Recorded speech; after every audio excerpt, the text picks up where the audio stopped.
there's a lot of moving pieces going on in fiscal cliff negotiations, but there still seems to be a lot of gridlock. The president signaled that he still believes there is the potential for a deal, but he's drawing a line in the sand when it comes to rates having to go up for top earners. We wanted to ask him right off the bat about some of the news in the last 24 hours, the counteroffer from House Speaker John Boehner with $800 billion in new revenues without raising rates, changes to entitlement programs like raising the eligibility age for Medicare, cost of living adjustment for Social Security. And we asked him what his next move is going to be.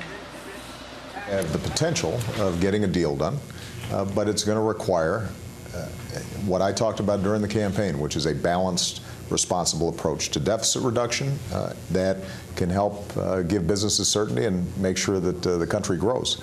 And unfortunately, the Speaker's proposal right now is still out of balance. He talks, for example, about $800 billion worth of revenues, but he says he's going to do that by lowering rates. And when you look at the math, it doesn't work.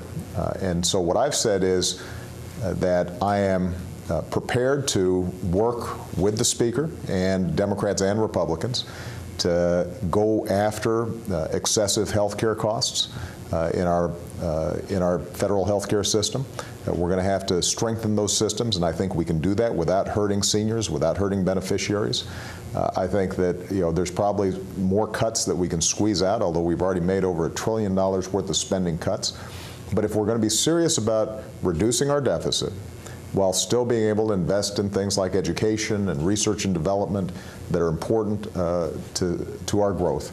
And if we're going to protect middle-class families, then we're going to have higher rates for the wealthiest Americans, folks like me. And I know that we can do it in a way that doesn't hurt small businesses, doesn't hurt business confidence, and allows us to be on a pathway to reduce the deficit over the long term. But this just sounds like the same old Washington gridlock. Speaker Boehner was here at the White House last night for a Christmas party. The two of you didn't even speak. What's it going to take to get the two of you in a room to hash this out? Well, Speaker Boehner and I speak frequently, and I think the issue right now. So when will the two of you sit down in a room?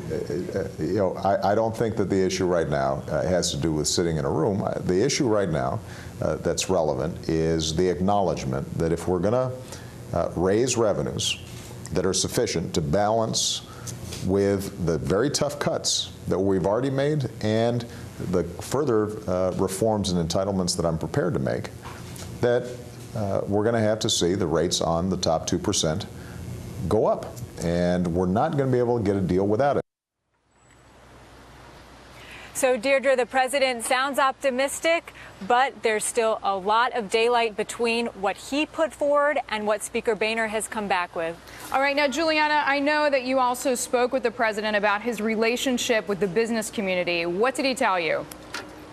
Well, Deirdre, the president's been bringing dozens of CEOs here to the White House. It's not just about talking about the fiscal cliff, trying to get them on board to try and pressure Republicans for a deal that includes higher revenues, but it's also about repairing his relationship with the business community that's been very strained over the last 4 years. And I asked him whether or not he would take some of the suggestions from top CEOs to bring in a major business executive onto his economic team. And he said, frankly, he'd love to. It's something that he wants to do. But part of the problem is the confirmation process here in Washington, that to appoint somebody to Treasury Secretary, they have to go through a grueling confirmation process. He called it miserable. And that's something that not many business leaders are willing to subject themselves to.